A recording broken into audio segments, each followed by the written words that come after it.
ഗും ഗുരുഭ്യോ നമഃ.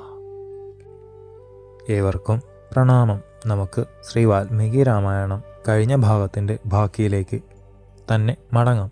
അമ്പരതലത്തിൽ കൂടി അതിവേഗത്തിൽ പോകുമ്പോൾ മൈഥിലി ഏറ്റവും ഭയന്നു വിറച്ചു.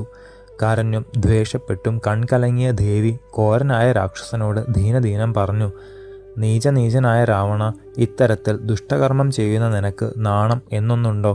ദുരാഗ്രഹിയും പേടിത്തൊണ്ടനുമാണ് നീ. മായാമാനിനാൽ എൻ്റെ ഭർത്താവിനെ ദൂരത്താക്കിയ മഹാകള്ളൻ.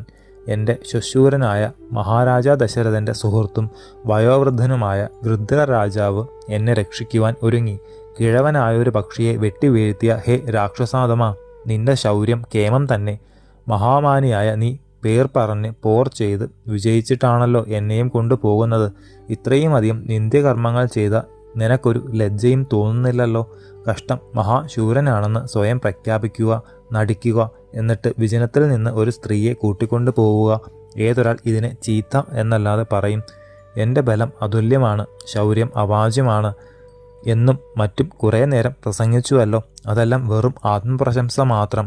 പാവനവംശത്തിൻ്റെ നന്മയെ കൂടി നശിപ്പിക്കുന്ന ഇത്തരം ചീത്ത പ്രവൃത്തി ഒരു സാധാരണക്കാരൻ കൂടി ചെയ്യാത്തതല്ലേ? ഹേ രാക്ഷസാധമ, ഭീരുവല്ലെങ്കിൽ അല്പസമയം നിൽക്ക്. എന്നാൽ ജീവനം കൊണ്ട് മടങ്ങുവാൻ സാധിക്കില്ല. അനേകം സൈന്യങ്ങളുടെ രക്ഷയിൽ നിന്നാലും ആ രാജപുത്രന്മാരിൽ ഒരാളെ കണ്ടാൽ മതി, നിനക്ക് രക്ഷ കിട്ടില്ല. കാട്ടുതീയിനെ കെടുക്കുവാനോ അതിൽ നിന്ന് മറ്റുള്ളവയെ രക്ഷിപ്പാനോ ഒരു പക്ഷിക്ക് സാധിക്കുമോ? ഹേ നക്തഞ്ചര, ശ്രീരാമലക്ഷ്മണന്മാരുടെ നിശിത ബാണങ്ങളെ തടുക്കുവാൻ ഏതൊരാൾക്ക് സാധിക്കും? ഹേ രാവണ, സ്വന്തം ആയുസ്സിന് സ്വന്തം സുഖത്തിന് എന്നെ വിടുകയാണ് ഉത്തമം. എന്നെ ത്യജിക്കാതിരുന്നാൽ അനുജനോടുകൂടിയ ശ്രീരാമചന്ദ്രൻ നിന്നെ മാത്രമല്ല നിന്റെ വംശത്തെ കൂടി ഉന്മൂലനാശം വരുത്തും. ഹേ നീചരാക്ഷസ, ഏതൊരു ആഗ്രഹത്തോടെയാണോ നീ എന്നെ അപഹരിച്ചു കൊണ്ടുപോകുന്നത്? അത് വെറുതെ. ദേവതുല്യനാണ് എൻ്റെ ഭർത്താവ്. ദേവദേവനായ അവിടുത്തെ കാണാതെ അധിക ദിവസം ഞാൻ ജീവിച്ചിരിക്കുമെന്ന് സംശയിക്കുന്നുവോ? കഷ്ടം. ഒരു ശത്രുവിൻ്റെ കീഴിൽ ശ്രീരാമ സഹധർമ്മിണിക്ക് ജീവിതമോ? മരണത്തിന് അടിമപ്പെട്ട ഒരുവൻ പഥ്യമായതോ ഗുണമായതോ ചിന്തിക്കാറുണ്ടോ? അവനോട് എന്തു പറഞ്ഞിട്ടും കാര്യവും ഇല്ല. നിന്റെ കണ്ടത്തിൽ കാലപാശം വീണു കഴിഞ്ഞതായിട്ടാണ് കാണുന്നത്. ഏതൊന്നിൽ ഭയം തോന്നണമോ ആ കാര്യത്തിൽ നിനക്ക് നിർഭയത്വം കാണുന്നു. ലങ്കേശ്വര, നിന്റെ കണ്ണ് മഞ്ഞളിച്ചു. കാണുന്നതെല്ലാം സ്വർണവൃക്ഷങ്ങളാണ്. ഹേ ദശാനന, ചോര കുത്തിയൊലിക്കുന്ന വൈതരണി പുഴയും അന്തതാമിശ്ര കാടുമാണ് നിന്റെ മുന്നിലുള്ളത്. ചുട്ടുപഴുത്ത പൊൻപൂവ്, മനോഹരമായ വൈഢൂര്യരത്നപത്രങ്ങൾ, കാരിരുമ്പ് മുള്ള് എന്നിവയൊത്ത വലിയൊരു പൂളവൃക്ഷം നീ കാണാറായി. ശ്രീരാമചന്ദ്രന് അനിഷ്ടം ചെയ്തവർ അധികനാൾ ആയുസ്സോടു കൂടിയിരിക്കുമോ? കൊടിയ വിഷം പാനം ചെയ്തവൻ്റെ ജീവിതം എത്രമാത്രം നീണ്ടു നിൽക്കും? രാക്ഷസേശ്വരനായ രാവണ, മഹാപ്രഭുവായ ദാശരഥിയിൽ നിന്ന് ഒളിഞ്ഞു നിൽക്കാമെന്ന് വിചാരിക്കുന്നുണ്ടോ?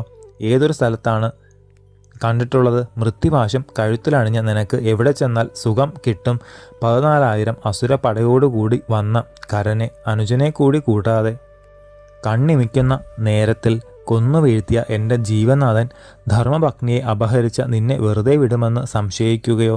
ഇങ്ങനെ പലതും പരുഷമായി പറഞ്ഞ് വിറച്ചുകൊണ്ടിരിക്കുന്ന ഭൂപുത്രിയെ മഹാപാപിയായ രാവണൻ നിഷ്കരുണം കൊണ്ട് യാത്രയായി. രാക്ഷസാധീനത്തിൽപ്പെട്ട് വിഷമിക്കുന്ന ദേവി തന്നെ രക്ഷിക്കുവാൻ ആരെയും കാണാതെ ദുഃഖത്തോടെ ഭൂമിയിലേക്ക് നോക്കിയപ്പോൾ ഒരു പർവ്വത ശൃംഗത്തിൽ 5 കപിവീരന്മാർ ഇരിക്കുന്നത് കണ്ടു. പെട്ടെന്ന് തൻ്റെ ആഭരണങ്ങൾ ചിലതെടുത്ത് ഉത്തരീയത്തിൻ്റെ ഒരു ഭാഗം ചീന്തി പൊതിഞ്ഞ് ശ്രീരാമചന്ദ്രസ്വാമി എങ്ങനെയെങ്കിലും ഇതിനെ കാണും എന്ന് സങ്കല്പിച്ച് വാനര പുങ്കവ മധ്യത്തിലേക്ക് ഇട്ടു. പരിഭ്രാന്തനായിരുന്ന ലങ്കാധിപൻ ഇതൊന്നും അറിഞ്ഞില്ല. മുറിയിടുന്ന ആ വിശാലാക്ഷിയെ പിങ്കാക്ഷന്മാരായ കപിവീരന്മാർ നിർനിമേഷയരായി തന്നെ അല്പനേരം നോക്കി. ഉറക്കെ കരയുന്ന സീതാദേവിയെയും കൊണ്ട് അസുര ചക്രവർത്തി പമ്പാനദിയെ കടന്ന് ഉത്തരക്ഷണത്തിൽ ലങ്കാനഗരിയിൽ എത്തി. സ്വവംശത്തിൻ്റെ മൃത്യുദേവതയായ വൈദേഹിയെ കൊണ്ടുപോകുന്ന അരക്കന് അത്യധികം ആനന്ദമാണ് ഉണ്ടായത്. ഉഗ്രവിഷമുള്ള കൃഷ്ണസർപ്പത്തെ മടിയിൽ വെച്ച് കൊണ്ടുപോകുന്നത് പോലെ കാടും മലയും പുഴയും ശരവേഗത്തിൽ കടന്ന രാവണൻ സമുദ്രത്തിൻ്റെ മേൽഭാഗത്തെത്തി. തിമിംഗലകൾ, മുതലകൾ എന്നിവ യഥേഷ്ടം വിഹരിക്കുന്ന പാരാവാരത്തിൻ്റെ മറുകര പ്രാപിക്കുവാൻ അധിക സമയം വേണ്ടി വന്നില്ല. ശ്രീരാമപത്നിയെ അപഹരിച്ചു കൊണ്ട് പോകുന്നത് കണ്ടപ്പോൾ സാഗരത്തിലെ അലകൾ അടങ്ങി. സർപ്പങ്ങൾ, മത്സ്യങ്ങൾ എന്നിവ ഒളിച്ചു. ആകാശ സഞ്ചാരം ചെയ്തുകൊണ്ടിരുന്ന സിദ്ധന്മാരും ചാരണന്മാരും അന്യോന്യം ഈ ഒരൊറ്റ കാരണം കൊണ്ട് ദശഗ്രീവന്റെ ഉന്മൂലനാശം വന്നു കഴിഞ്ഞു എന്നിങ്ങനെ സസന്തോഷം പറഞ്ഞു. സ്വന്തം മൃത്യുരൂപമെടുത്ത മൈഥിലിയെ വഹിച്ചുകൊണ്ട് രാവണൻ സ്വപുരത്തിൽ ലങ്കയിൽ എത്തിക്കഴിഞ്ഞു.